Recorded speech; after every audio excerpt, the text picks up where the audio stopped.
We are going to reconvene this August 23rd, 2016, regularly scheduled board meeting. And I tell you, I realize I'm not as talented as our teachers. I have to have a wooden gavel to do what our teachers do every day with just their voices to calm the room. So if I can have a Dr. Elkins Johnson to do our moment of silence and Pledge of Allegiance. Yes, the moment of silence will be given by Dr. Marshalyn Franklin. I felt that it was so important to do that since this is our last meeting here, and she's been so generous to allow us to use the school, and she has to stay late and at every board meeting, so I thought it would be fitting. So thank you, Dr. It's been my pleasure. Good evening, everyone. Good evening. A couple weeks ago, I had the pleasure of reconnecting with a young man who was a part of my very first class as a teacher, and he reminded me of a ritual that our class would do as we began each day, at the start of each day. And we would recite a poem entitled A Pledge to Myself, and it's by Michael Wynn. And so as I revisited the poem, I found it to be just as relevant and compelling today as it was 20 years ago. And so I'll start with that poem. And it says, today I pledge to be the best possible me. No matter how good I am, I know I can become better. Today I pledge to build on the work of yesterday, which will lead me to the rewards of tomorrow. Today I pledge to feed my mind knowledge, my body strength, and my spirit faith. Today I pledge to reach new goals, new challenges, and new horizons. Today I pledge to listen to the beat of my drummer who leads me onward in search of dreams. Today I pledge to believe in me. Moment of silence. Thank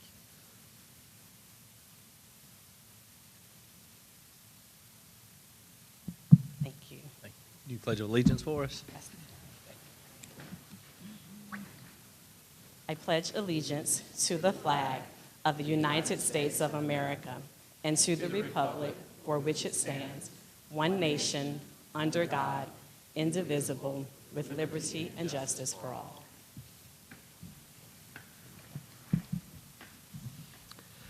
Thank you very much for those words. It is important to believe in ourselves so that we bring our best every day for our students and our families and our school district. So thank you, very appropriate. If I can now have a motion to approve the agenda. So moved by Mr. Plank. Do I have a second? Second. Seconded by Ms. Mackey. If we can now have the vote at this time.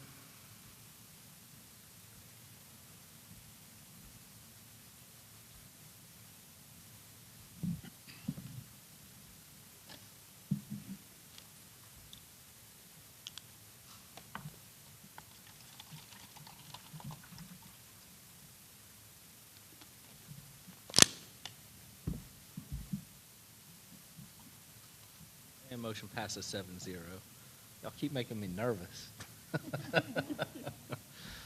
All right, next on the agenda is our consent agenda. If I can have a motion. Move approval. Move approval by Ms. Brill. Do I have a second? Second. Second by Dr. Caution Parker. Is there any discussion? With no discussion, we'll have the vote.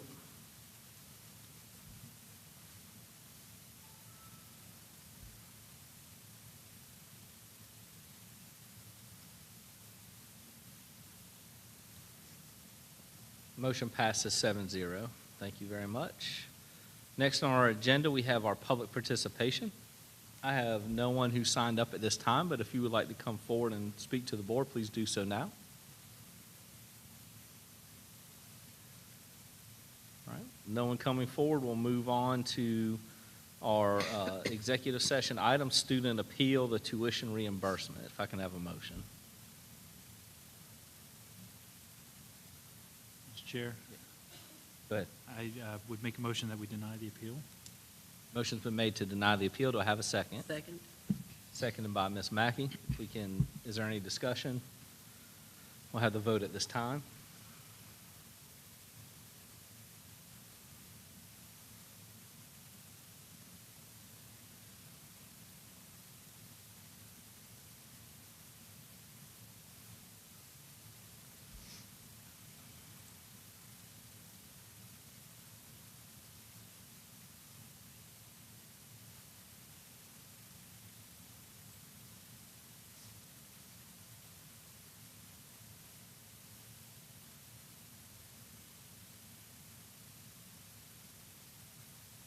And motion passes 6-1. Thank you very much. Or I mean, not passes, yeah, the motion to deny passed 6-1. Old business action requested, Dr. Ham, revision the policy IKE. Thank you, Mr. Chairman. You may remember that we've recommended revisions to policy IKE about promotion and retention that actually bring us into compliance with current state regulations, and this policy reflects those changes. We're asking for your approval tonight. If you have any questions, Nancy Gregory is here to answer them. Can I have a motion on the policy? Move to approve. Move to approve by Ms. Mackey. Do I have a second? Second it. Second by Ms. Brill. Is there any discussion? I have one question concerning ma'am. that. If I'm understanding this correctly, will the principals be in charge of determining whether elementary students will be retained, or will that be a joint decision?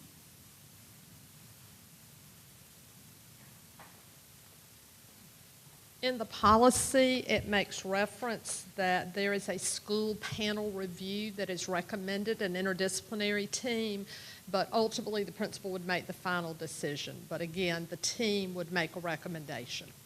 Even if the parent decides that they feel that their student or their child should move on to the next grade, we're going to put that burden on a principal to decide whether that parent can retain their child or be promoted at the elementary level?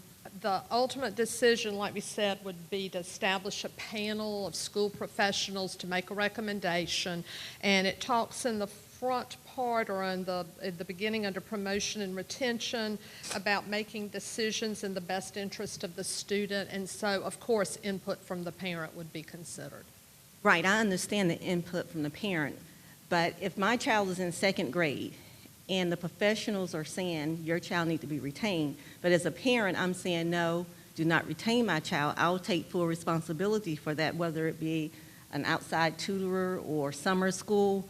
You're telling me that the school and the district is going to say, no, if we want your child retained in second grade or kindergarten, then that's the decision of the professionals of this panel.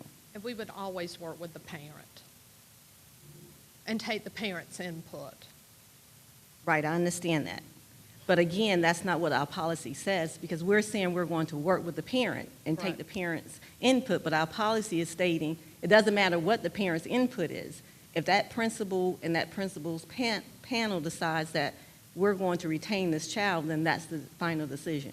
It doesn't And say with that, I would be very uncomfortable to support a decision like this, because after all, parents are their child's first teacher, and if they feel the need that, I know the professionals are saying, I want to retain your child, but if as a parent, if I'm saying no, at the elementary level, I want my child to move forward, Right. I think we need to go back and revisit that. Now, in middle and high school, I understand, because we're talking about credit unions, that's a totally different story, but K through 5, I think we need to be very careful about putting this in policy. Dr. Elkins-Johnson, that's also why one of the revisions to this policy is the appeals process.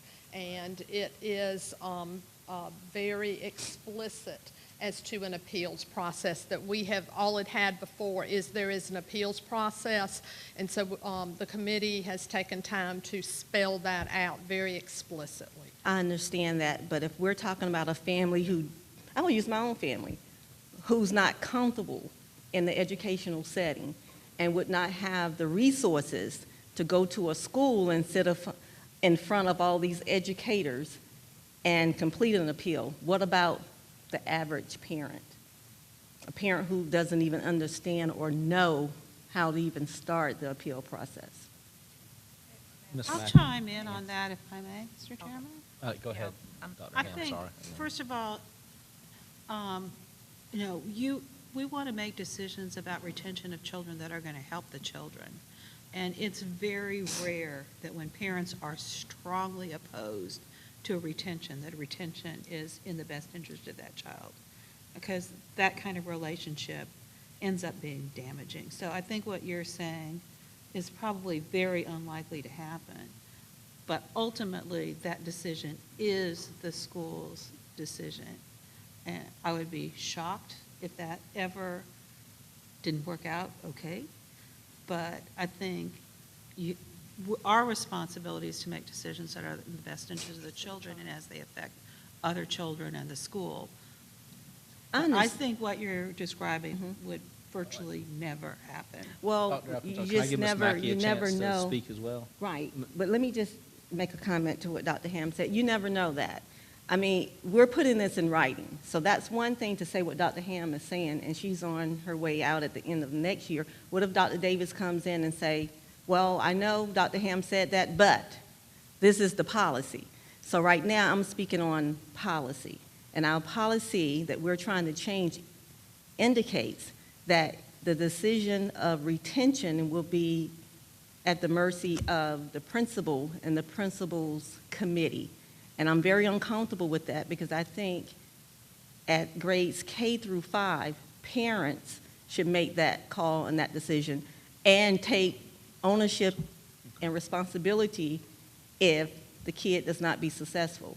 Dr. Okenson, and what I'd like to give Ms. Mackey a chance, and then Okay. we can take a vote on this, and if it passes, then the majority of the board has spoken. If not, in lieu of what you brought up, then we'll make adjustments. Well, and also, if I can just add, if you look at parent conferences and look at the protocol we put in place, ultimately, the protocol is spelled out to make sure that there is constant and ongoing communication and input from the parents, so that at the end, there should be no surprises. Again, part of the revisions were to make sure that everything was spelled out with the protocol 9 weeks by 9 weeks, to make sure there's ongoing communication, and also that there is an explicit appeals process. Ms. Mackey? That's what I was going to say. I thought I heard, as I was listening to Dr. Elkin Johnson, I think what I heard her concern was the appellate process, which is spelled out as well.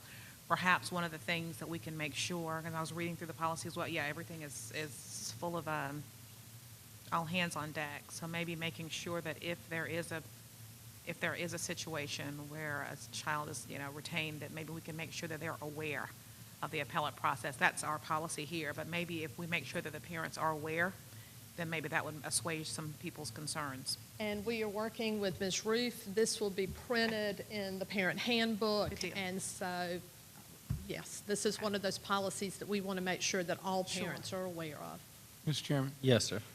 and Ms. Gregory, as it relates to those students who are not reading on grade level by third grade, would you speak to that as it relates I to will this speak policy to as that. well? I pulled the law because I thought you might ask about that. Don't put me on the spot. I did not. I had a feeling. Beginning with the 2017-18 school year, a student should be retained in third grade if a student fails to demonstrate proficiency, and that's by the end of the third grade, and that's according to the Read to Succeed Act. And we are working with Mr. Newton. In fact, he met today. Mr. Newton is our elementary director with the communications department to work on how we're communicating that to our families. And again, that will not actually go into effect until 2017 and 18, but we will be sending letters and communicating that to parents. And we will update you and, of course, come back and update the policy as we get closer to that law being enacted. Thank you. Thank you for your Other question. questions or comments from the board? All right, if not, we'll take the vote at this time.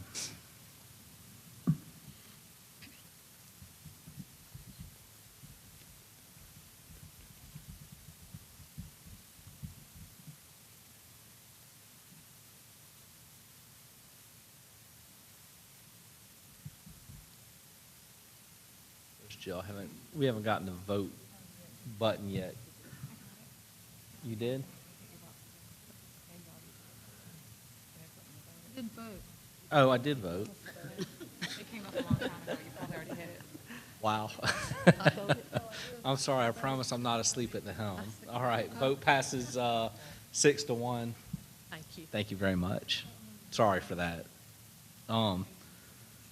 Okay, I hope this one's a little bit easier. Dr. Ham, action requested on the approval for elementary 20's name. Yes, at your last meeting, Marsha Lynn Franklin and the committee that worked on recommending a name for elementary 20 made a report to you. They have recommended Jackson Creek Elementary based on the creek that runs along the school. And we're asking for your approval to name elementary school 20 Jackson Creek Elementary. All right, Do I have a motion? Moved. So moved by Ms. Mackey. Do I have a second? Second. Seconded by Dr. Elkins Johnson. Is there any discussion? And with no discussion, we will take the vote.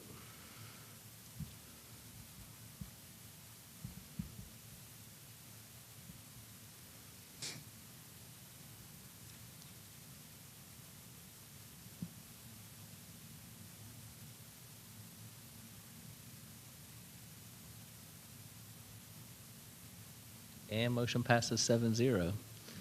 Marceline, you got like 2 gifts in one day, the end of board meetings and the name of your new school. So, all right. Number 9, old business, no action requested, an update on diversity and multicultural inclusion. Yes, actually giving an annual update on the work that's being done with diversity and multicultural inclusion is part of the job description for Dr. Grant. So she's here to make a report. Welcome, Dr. Grant. Thank you. Good evening, Mr. Chairman, members of the board, Dr. Ham. I am so happy to be here to make this report to you. I reported initially in October of 2015, and as we were nearing the end of the year and I was celebrating my 1-year anniversary, I said, let me go back and read my job description. And indeed, it does say that I will provide a report to you at the end of the year. And so I'm pleased to be here with you this evening.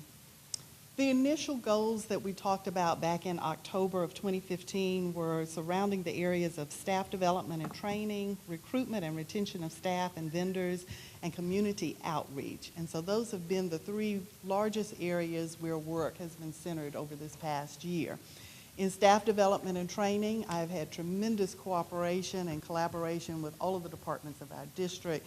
And it has been a joy to me to be able to conduct seminars and trainings and professional development experiences for staff all across the district. I've listed some of them there. I left the nurses off, and I apologize to the nurses for not having you on the screen with everyone else, and had a just tremendous time with our Sodexo employees and our bus drivers and the bus driver supervisors as well, and our teaching assistants who were just hungry like sponges for information as we had an opportunity to talk. And so it has been a grand time, with most of that information focusing on the areas of bias and cultural relevance and sensitivity.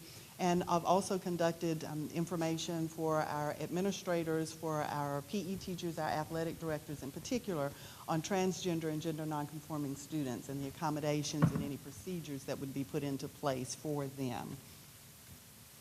In the area of community outreach, Dr. Ham and I have had a chance to travel together and visit some churches together. We've been out in the community at various civic and community organizations for visits. As you know, responding to the Spring Valley incident, we, along with many of you, attended a lot of community forums and community sessions, and we've had then the big community conversations at the end of the school year last year. We did 6 of those full community conversations, with 2 of them, as I describe them, as mini conversations, not quite as large as inclusive as the others. And the whole point of the community conversations was to be very open-ended, to hear from the community. The only question that I posed before discussion started was, tell me what you think the district is doing. How are we doing within the area of diversity and multicultural inclusion? We left it very broad and open so that whatever the community wanted to talk to us about, we were there to hear it, to be able to take it in. I've listed for you here some of the categories of areas of strengths for the district, and some of the categories that we found were suggestions for improvement. And you'll see that some of them are the same under both. And in your board information, there's a detailed executive summary that gives a lot more detail than what we'll do here tonight about some of the comments that we received as strengths and recommendations for improvements from those areas. I thought I would mention 2 just to give you an idea of how an area could be listed both as a strength and as an area of needing improvement. The first, with diversity, for example, we learned that the community found strength in what our administrative team looks like in the district, and found strength in the diversity and innovative programs that we have. But there was a request for recruitment of a more diverse staff with more training of teachers and equal access to programs. And so that's an example of how we had both strengths and recommendations for improvement. Similarly with communications, they recognize that we communicate a lot with our stakeholders, with our parents, and with our community. But based on the particular segment of community and based on the age, in some cases, of the person receiving communications, they wanted it a different way. We've been in training in the district learning about the different generations that we have in our district and how we receive information differently. So we're looking at how we communicate that information, and that's another example of how something was listed as both a strength and something that had recommendations for them. Again, in the information that you have in your board materials, there's more detailed about the strengths, about the areas of improvements from those community conversations. And then the third area, recruitment and retention of staff and vendors. I called it a continuous work in progress, as all of the work of diversity and multicultural inclusion. We're working with the Human Resources Department to look at new, innovative ways that we can recruit staff into our district and then to keep the staff here, working with the induction teachers and the new to two teachers as well. We're also providing assistance to the finance department with Dr. Miley about the vendor program, and we've done some things with the website for vendors, and we're working now on getting a smaller minority vendor fair up and running so that people will know what kind of opportunities there are in the district and how to go about being a part of what the district has to offer. So moving forward into our current school year, in conjunction with the strategic plan, we will actually develop the diversity and multicultural inclusion plan. Part of the purpose of the community conversations was to get that community input so that we would know from our community what we needed to do, and we will work on providing an actual plan to you and continuing to incorporate diversity and multicultural inclusion efforts in all aspects of district operations. Ideally, I work myself out of this position. I won't say I work myself out of this job because I love working in Richland too. But ideally, you work yourself out of this position because diversity and multicultural inclusion becomes so much a part of who we are and what we do that we don't have to think about it. I wish that I could come before you and tell you that in a year we had reached that point. I don't think we're at that point yet. We still have work to do, and I'm happy to be here to be a part of it. And the last little bit is just my preliminary thoughts about this coming school year of how to make diversity and multicultural inclusion more a part of what we think about and what we do in all aspects of the work that we do here in the district. So there are lots of parts to it, lots of ways that we're looking at delivering materials, trying to make information available to our staff in ways that they can access it whenever they need it, to have web information available, website information available, videos available so that they will be able to find information and resources for whenever they need it. I want to end by saying thank you for the opportunity of having the job of my life and doing work that I am passionate about. It has been wonderful working in this district.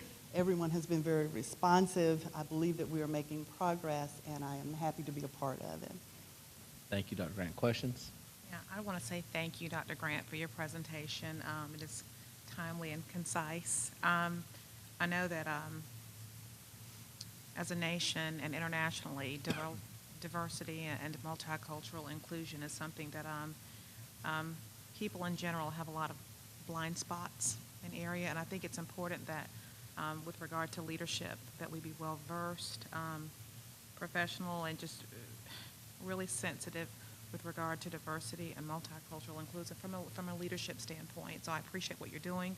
Vendors, things of that nature, I appreciate what you're doing, and making sure that our leadership is conscious and cognizant of those things that need to be paid attention to. One of the passions that I have, which is more of a planning issue, and there are things that we've talked about, is making sure that our students, who will be our future leaders, and making sure they don't grow up with this whole lot of cultural and diversity blind spots. I know that diversity we're talking about here, diversity means, world experience or cultural experience. I've got that. But there's also a tangible component that has to do with demographics. And one of the things that I'm passionate about is hoping that the society that we live in is a melting pot, you know, a mosaic. I think mosaic is a politically correct term now, not melting pot. But making sure that our schools, too, are as diverse as they can be. We have some schools that are not too terribly diverse with regard to demographics. Everyone's world experience brings something too. So I hope that's something that, you know, that's a planning thing, and we have other things that we're working on. I think we're paying attention to that, but I do hope that ideally one day our schools will be as diverse as they possibly can be with regard to demographics, because when people go to school, their living environment at home and their schools is where you get to know other people and you form opinions and all in life. And so if you're with people and you're going to school and being educated with folks that look like people in the real world, then it helps you with tolerance as you get older. So thank you for what you're doing. I appreciate it very much. You're quite welcome. And yes, ma'am. And we have lots of discussions, especially with our executive staff, Oh, yes, on I'm aware. all of those subjects. We're Yes. going next week as a group to the race exhibit at the South Carolina State Museum, and then we will have a debriefing session to talk about what we've seen and how to incorporate then what we have learned into our school system. Thank you. Chair. Yes, sir. I agree with everything that Ms. Mackey just talked about. And I just wanted to take a moment just to applaud what you've done over this year. You know, having been involved with some of the community meetings that you've done, I just want to talk a little bit about Dr. Grant for a second, because you continue to impress me each and every time I'm around you. One, I'm always captivated by your words. You have a very tender heart, and it's really, you can tell that you have blended well with this role and that you are in your dream job. I joke because on the first day of school, you were the one who had to give your title and how long it was, and so we need to come up with some, it's like the CDMIO, because telling that to elementary students was challenging. But you have a tenderness about you, which, and a genuine and authentic element that really captures people's attention. And I just wanted to say that I'm proud of our district for being forward in this movement. In addition, just watching how people respond to you. And I'm just really grateful for that. And I just wanted to let you know that personally after your work. Great presentation. Appreciate all you do. Thank you. Thank you very much. It's not just me, and I would not stand here and take credit. It is work of everyone that you see here and everyone who you don't see who's behind the scenes working to get it done. But thank you very much. Thank you, Ms. Plank. Other questions or comments? Susan, Ms. Brill? I remember when you first started, I think one of our first incidents was what unfortunately happened at Spring Valley High School. And so you actually had to hit the road running, and you were absolutely amazing, and how you got up to speed with everything that was happening, and we all had to. And it was a tremendous, community experience just getting through that the way we did. But I've continued to be impressed with your performance, and just really, we're blessed that we hired somebody of your quality and experience to do a job like this, and I think we've come a long way.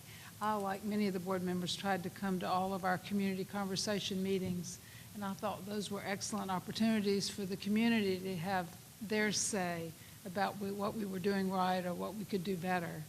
And I think that was great exposure for us, and it helped us grow and helped us learn.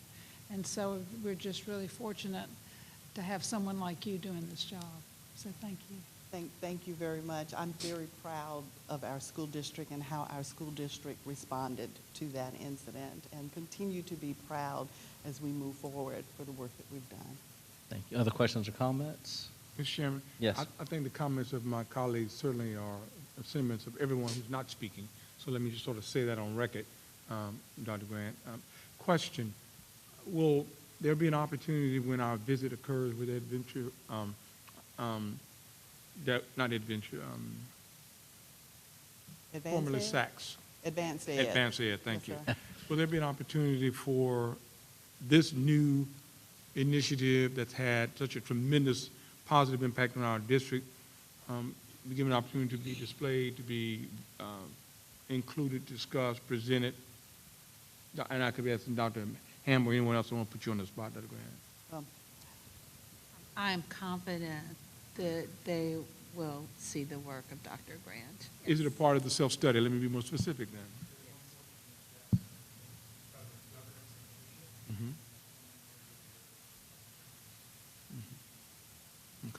Thank you. I want to echo, of course, all the comments that were made. I think one of the things, and I guess, we can all, like everybody in the whole room, since we're all part of this as a community or a district, pat ourselves on the back, but, I want to thank the district in the way that this was not a position to just check a box and say, you know what, we've done something, now we can move on with our business, that you really are integrated into what we do every day as a board, as a district, and the community, and a really genuine effort to improve in the area of, diversity and how we communicate. And certainly has been very timely, as previously discussed, with, transgender issues and other issues in our district. But I do appreciate your work. The fact that, that all of us do take this very seriously and that it's meaningful. And because I think there were some people that maybe thought when we did this that it was one of those, check the box, we've done that, now we can kind of deflect rather than actually work on this issue. And so again, just another thank you. I'd love to see if maybe we could do something with our School Boards Association or something on a topic of discussion, because I do think we lead the way in this area, and I think it would be very useful for others to see the work that we're doing. So, Yes, sir, and I'd be happy to do that.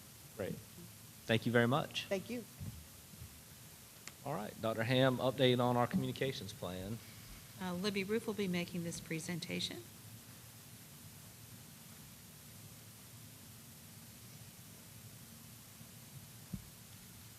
Good evening, Good honorable evening. board members, Dr. Ham. It's a pleasure to come back and talk to you. We've talked, if you remember, basically 2 other times about communication planning. And it started with my request to have a communications audit, which we did, and then I gave you the summary, and I told you there would be a plan. And I tried to make that plan perfect, and finally I realized that it was never going to be perfect. And so I ripped the Band-Aid off and said it's time now to bring it to you all so you can see what we're working on. So if you looked at the plan, you'll notice that it has a big disclaimer on the front, which is this is an ever-evolving plan. And in fact, after tonight, the PDF document that is on Board Docs will turn into a Google Doc, and our team will update it throughout the year. So this strategic plan isn't going to go in a pretty binder and sit on a shelf. The only way that it's going to bring the strategic focus and the consistency that we want is if we use the plan to review and adjust strategies for delivering key messages, which includes the branding and marketing of the district, prioritizing resources and activities, addressing communication gaps, and ultimately improving communications overall. The plan comes in multiple sections. The first is an introduction, gives you some information about our office, and I'm going to point out a couple of things. Our purpose ultimately is to support the mission of the district, and so we want to make sure that this plan does that. And we think the best way to support the mission is by building and maintaining and continually improving two-way communication channels and relationships with all stakeholders. When we developed the plan, and as I worked with the office for the past 2 years, kind of 3 main areas of you can categorize pretty much everything we do either as marketing, communications, and strategic partnerships. So that is how our annual objectives as well as our priorities are organized. And within this area, we have these areas: district and school marketing, internal and external communications, crisis communications, public relations, special events that support the areas, and media production.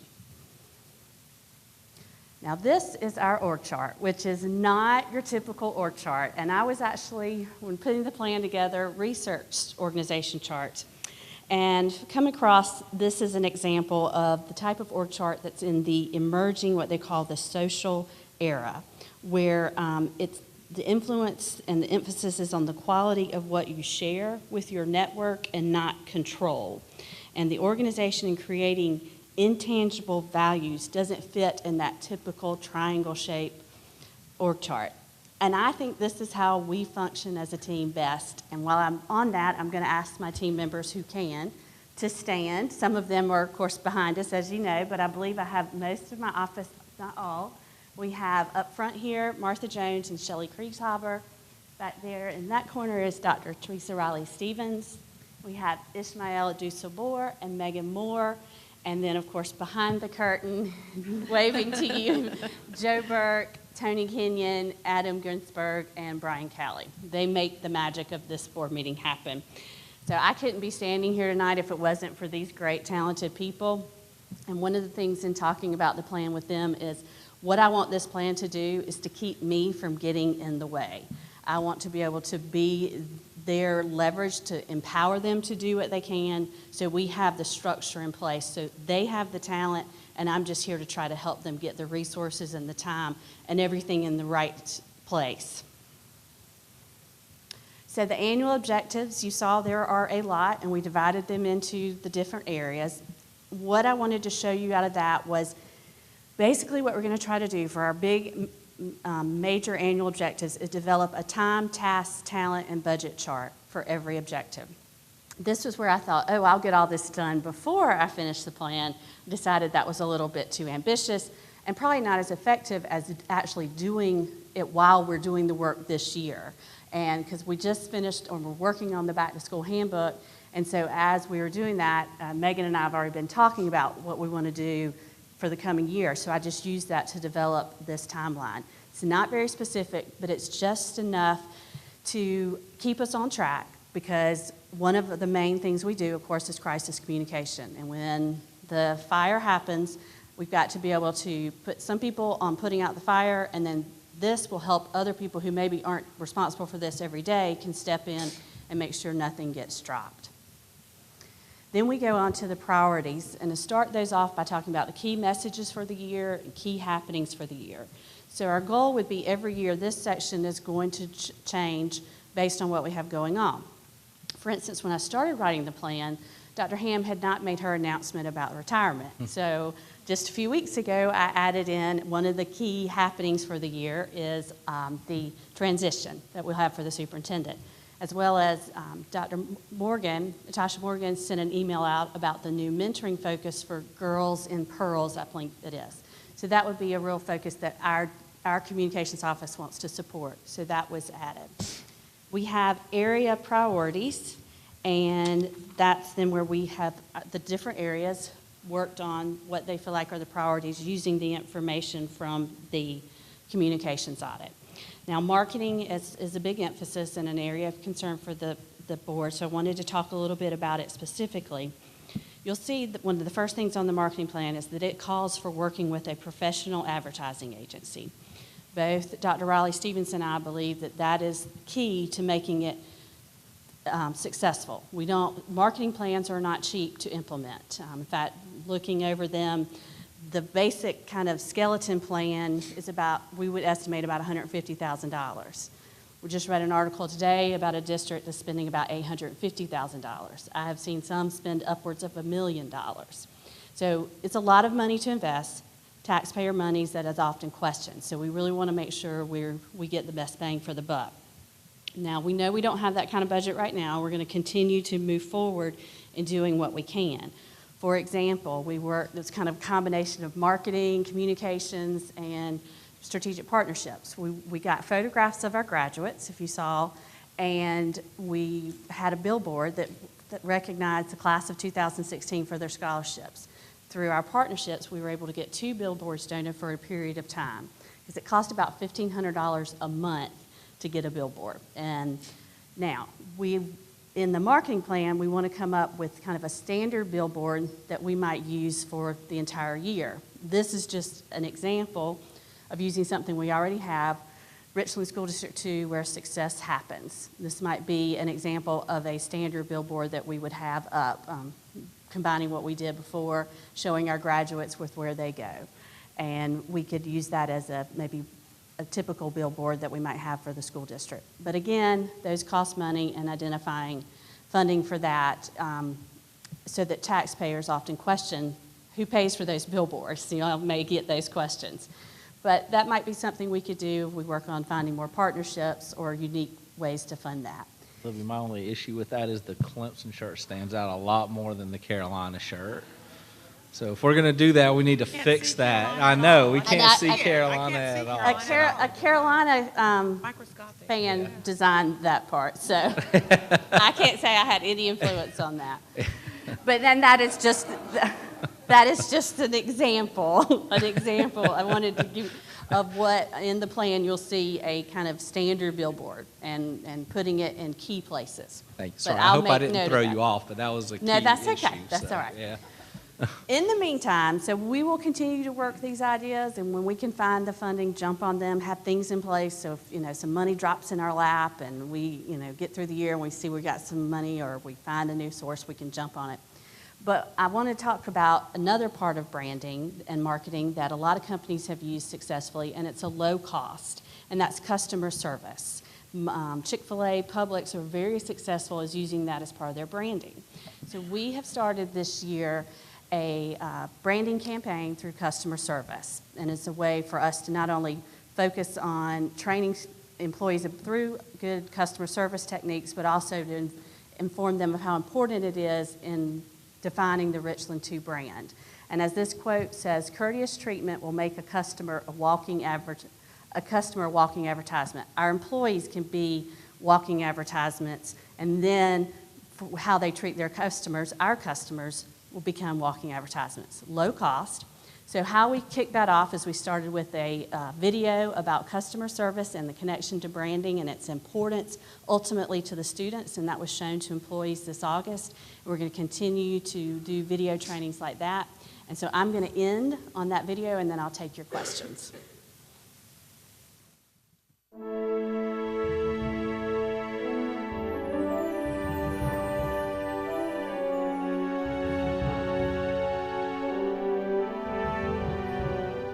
Look at all of those Richland 2 smiles. As I talk to you for the next few minutes about the importance of customer service in our district, think about those smiles. For me, those smiles are our 2 for You customer service standards in action.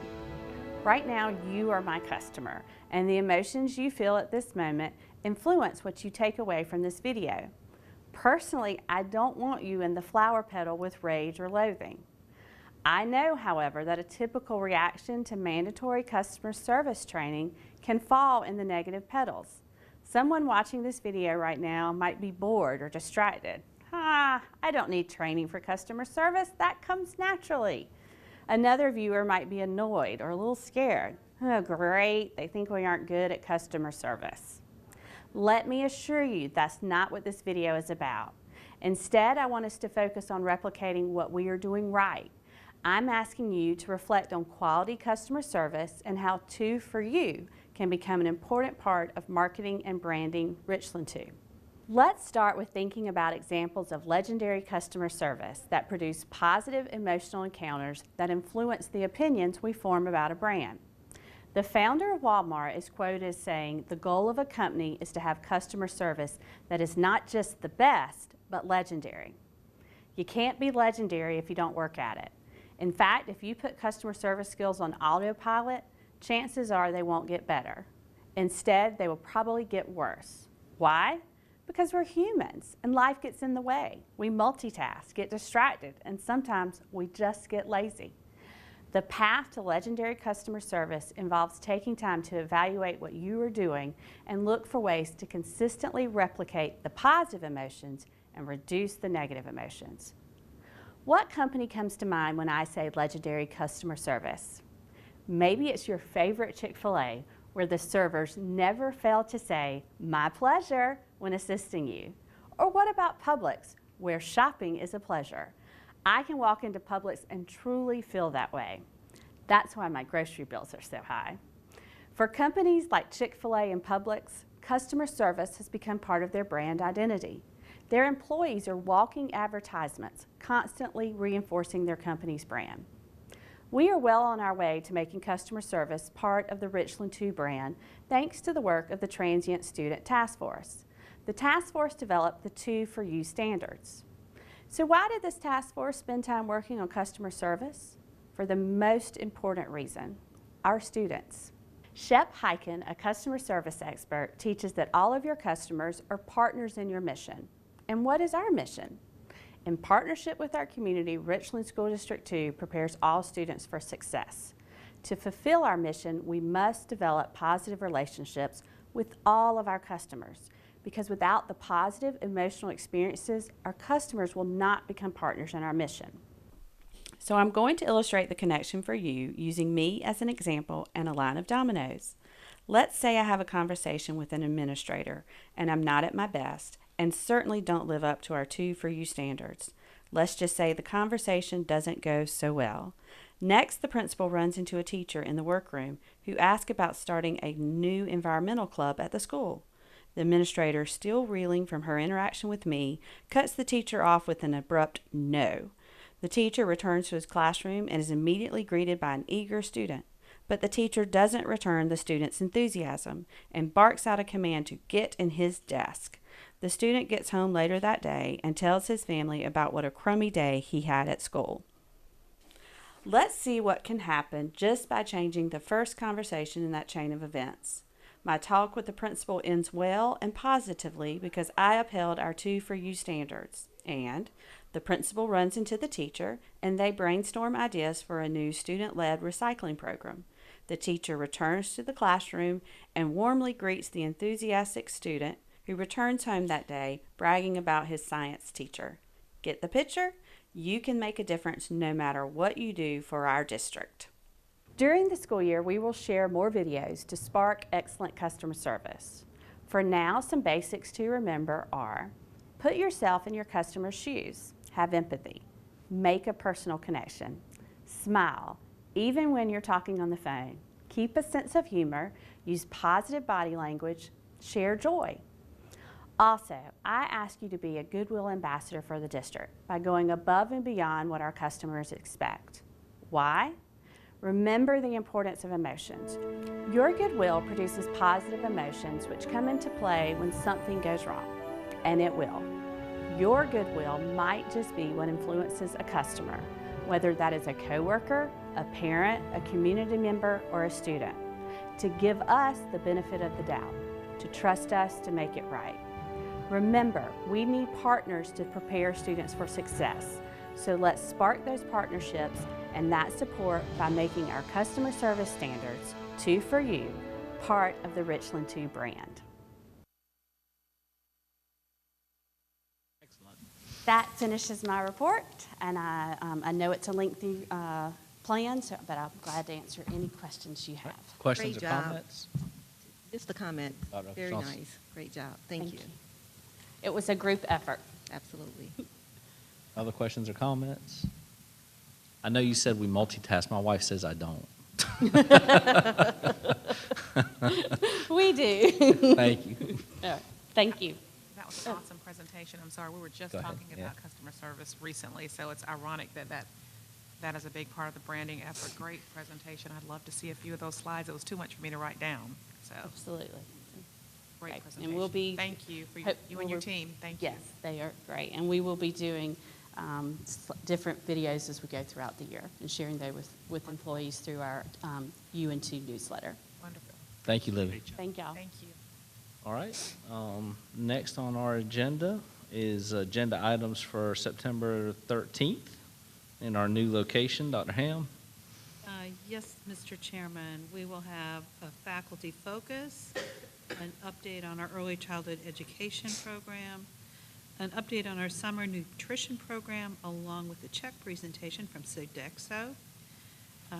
We'll have a presentation about the Jackson Creek Elementary School attendance lines, revisions to policy IDEA, which is high school credit for middle school coursework, and then finally, the 16-17 back-to-school report. Board members, other items you'd like to see on this or future agendas? All right. With that, we'll have our second public participation. Again, there's no one signed up, but if you'd like to come forward, please do so at this time.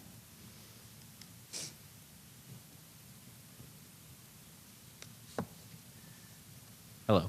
Hi, Michelle. Good evening.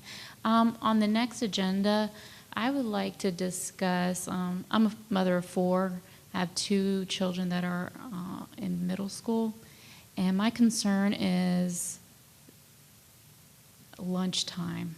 15 minutes for lunch is not acceptable. Especially, I know that someone here did discuss that nutrition is going to be part of the agenda September 13th. Well, it's important that if we have children, that if their only meal is coming from school, and many of them have to stand in line for that good bit of 15 minutes, is by the time they sit down, they don't have time to eat their food.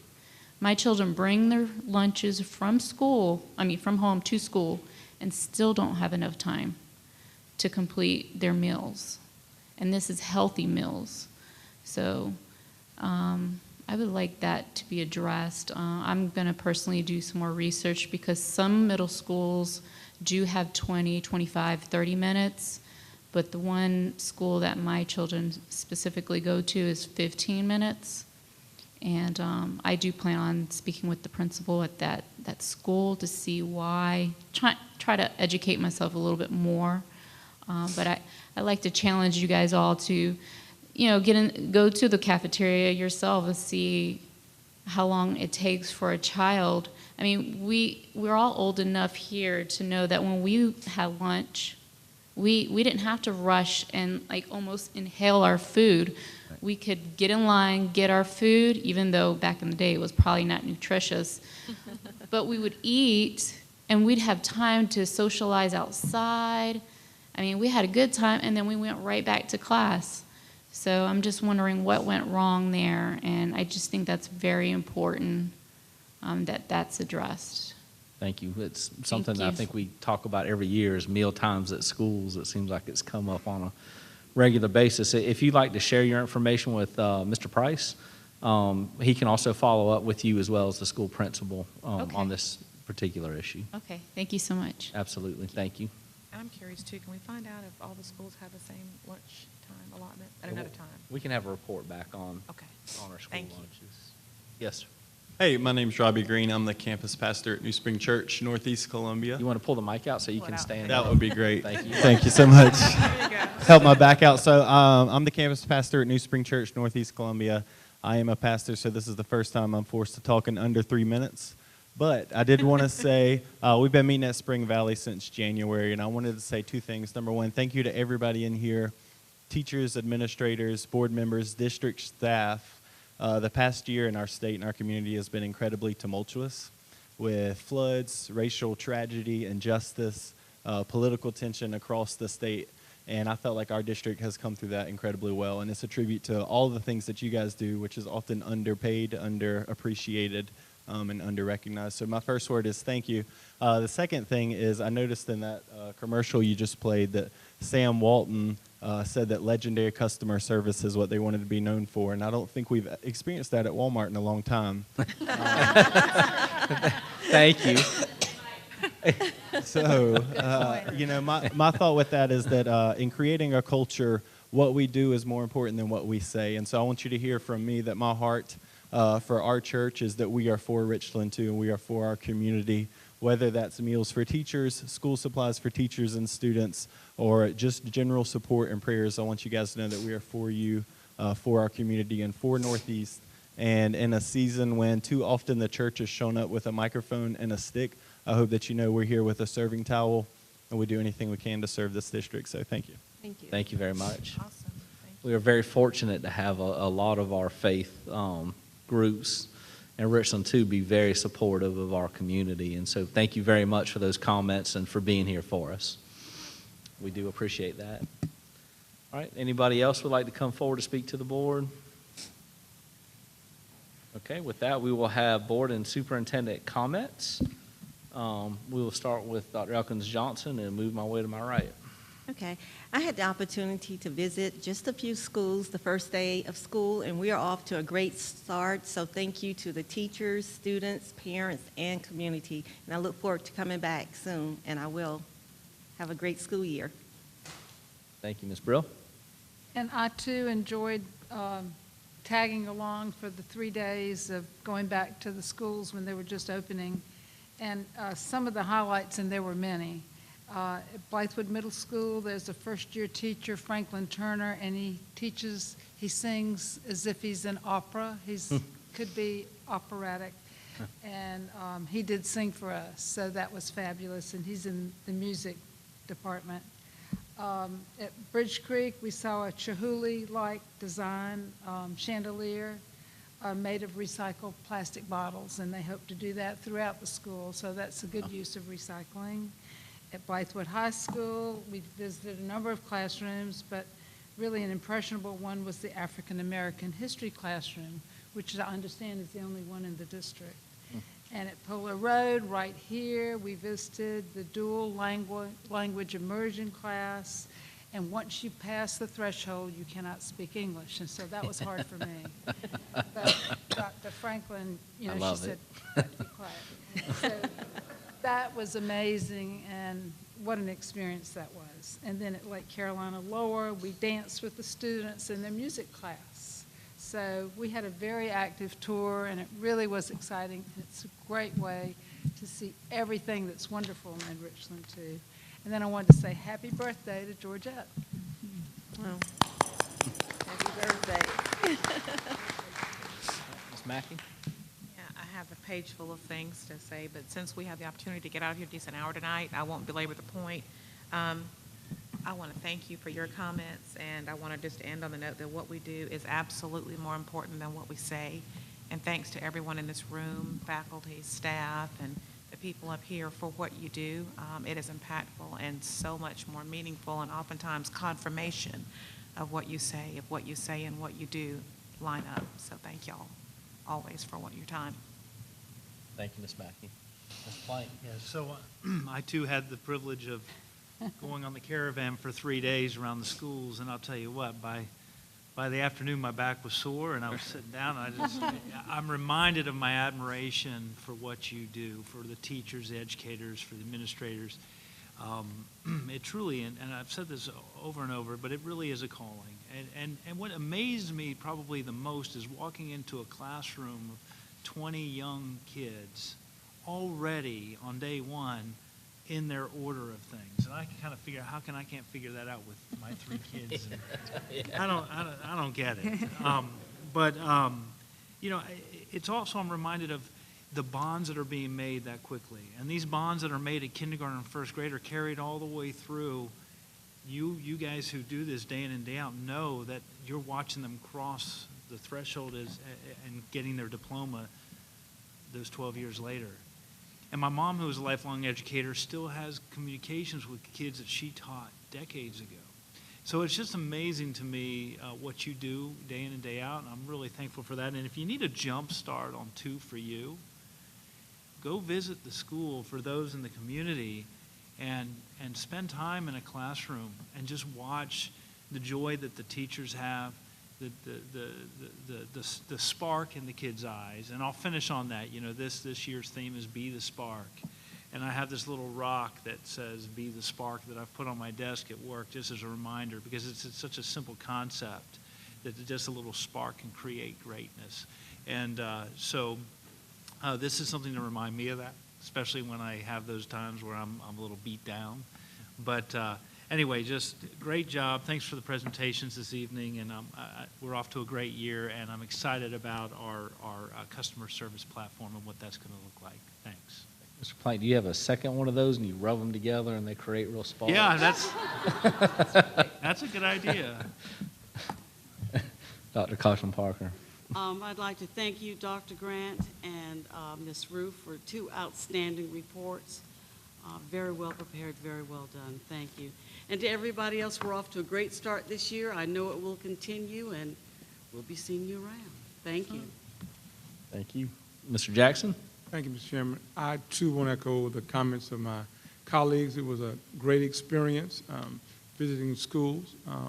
It was a draining experience. It was tiring. It was a lot of fun. It's amazing to see students who are already on task, and not only on task, but excited to be on task in the schools that we visited. It was also so amazing to watch. I made the comment to Dr. Brenda Mack-Foxworth at Ridgeview, how between class periods, how students were so calmly and quietly moving from room to room at the high school, at the middle school, and even at the elementary level. It was just amazing. Something caught my eye tonight when Ms. Ruth did a presentation, when she put the mission portion up on the screen, and it talked about engaging our community. And so to that extent, to the pastor who spoke, the youth pastor who spoke, thank you for coming and representing part of our community. We have to do an even better job of engaging all of our community. And I think the more we engage our community and they see themselves as true partners, the better we're all going to be in terms of trying to solve some of the difficult, challenging, complex issues that a school district of over 27,000 students faces every day. It's not an easy job, and it requires a combined, concerted effort by all of our partners. Working together, we're much more effective than when we work apart or work separately, or certainly against each other. So thank you, partners out there. Thank you, teachers. Thank you, students. Thank you, district administrators. Thank you, board, for being willing to work together. Thank you, Mr. Chairman. Thank you, Mr. Jackson. I can't wait till your final speech, man. It's going to be dynamic. Dr. Ham? Well, I want to echo the comments about our school year getting off to a great start. It really is amazing to walk into schools 30 minutes, an hour after the children first have arrived and see teaching and learning beginning in the classrooms, and even our smallest children learning what they're supposed to be doing and doing it. I walked into a program where my 3-year-old granddaughters are, and I saw one look up at me like, I know that's my grandmother over there, but I am supposed to be sitting in this circle, and I am not moving. And it's just amazing that even children who've never been to school before learn those routines, and that it sets up the kind of climate where everybody has an opportunity to learn. Our teachers and our administrators just know how to do back to school in a way that we quickly and safely get children into classes and learning, which is what this game is all about.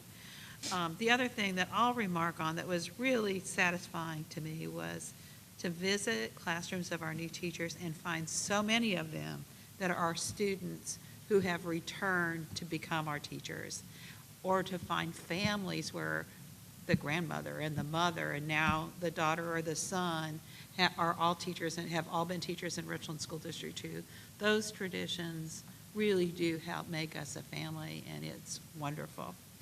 I also want to say that we had our inaugural classes at R2I2 begin, and it's really thrilling to have that innovative thing that we've been talking about, this wonderful opportunity to prepare students for the next step in their lives in careers that we know will be challenging, and to really be part of meeting the workforce demands in our region. The students were excited, we're excited. We've been talking about it for so long, and now it's a reality. They rolled a full food truck into the building. Our students are going to be making that a business that they operate. That's just amazing and wonderful for our kids. We got a forklift there. Some kids will be earning forklift, as well as a whole variety of career things that are in between that. So that's fabulous to see that underway. And then the last thing I'll do is, again, thank the committee and congratulate Marsha Lynn Franklin that her school now has a name. We have Jackson Creek Elementary, and it's not Elementary 20 anymore. That's going to take us a while to get used to that. That's right. Isn't it? Well, I also want to just echo all the comments. I unfortunately did not have a chance to walk around the first few days. I think Dr. Caution Parker mentioned that the principals kind of secretly hate that, because it's like they're trying to entertain us at the same time that they're trying to run the first few days of school. I'm not sure. Though I will say my daughter said, "Daddy, you didn't come to my school." And she said, "I know you went to all those other schools and you didn't come to mine." So I had to tell her I actually didn't get to go to any of the first few days. But I think one word that for me is like the word of the night is the word empathy. And I think when I look at the work that Dr. Grant's doing, I look at the customer service work that Livy is doing, I look at the work that our teachers do, I think that's a powerful word and a powerful thing, to have empathy for others and where they come from, the challenges that they face, the way that they see the world. And I think that that's something that all of us strive to get better at. And sometimes it's hard to remember to have it, but I think that it is one of the most important things we can do for those around us is to try to understand where they come from before we create ideas in our head about maybe where we think they're coming from or what they're trying to say. So that's my word that I'm taking away for tonight, and I want to thank everybody for all your hard work. This is the last time we will meet here, so we will meet at R2I2. and looking forward to that experience. I know it's labeled the board room, but I do want to say the board was adamant that we not have like a dedicated room with the big days and all that kind of stuff you normally see in boardrooms. We'll continue to have fold-out tables and that sort of thing, and so it'll give us a nice space to be, but not be overly done, so that we can put those resources towards our students and other things. But anyways, looking forward to that. Happy birthday, Georgette. So you and I share a birthday month. I don't know if that means anything, but anyways, I do want to thank everybody. If I can have a motion to adjourn. So moved. So moved by Ms. Mackey. Second. Second. Second by Mr. Plank. Y'all have a great evening.